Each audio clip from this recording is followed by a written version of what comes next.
Okay, hey, so people have been waiting for Badflower's first album for a long time. And when I mean a long time, I mean a long time. Like 10 years. There's no more waiting though. It's here. Their first EP came out in 2011, and they put out three of them, and finally in 2019, we get to see their album with their big label, Big Machine, behind it. It's a good time if you're a Badflower fan. It's been a long road to get here, and it's paid off. It's 13 tracks and about an hour long, which seems right. It's not okay, I'm sick.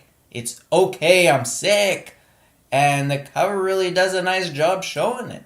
You probably haven't seen many covers like it. There's a guy on there, and he's not wearing a shirt, but he's white like a shirt, and there's red stuff dripping from his lips, which forms Badflower. And okay, I'm six thrown in a box over his eyes, which is strange not to see his eyes, but they probably wouldn't be good if we did, so maybe it's a good thing.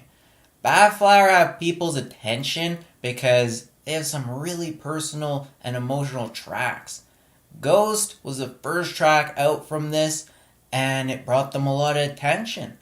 They made waves with it, and it's probably the best track on here. It really speaks to you about feeling bad. And they said they weren't sure about the band staying together, and Ghost kept them alive. Ghost, Promise Me, Heroin, and Anna were the first tracks out. Ghost goes into depressive feelings that affect your life. Heroin's about a bad relationship being like a drug. Promise Me is more positive about love. Anna talks about feelings on stage. And Daddy's really uncomfortable about alcohol and other things. 24 is similar to Ghost. Die gets political and is like a political anthem. They really push hard on it and say something. And it runs into Murder Games. Cry's the longest on here. It's 6 minutes long. John Barbatos, the fashion designer, and Scott Borchetta from American Idol produced it. So it's some polished stuff.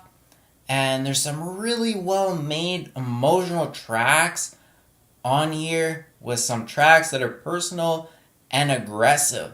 And the most important thing is that it all feels real. And you have to give them credit for it. It's like they're playing what they feel. They're definitely here to stay with their first album, and I'll give it a like.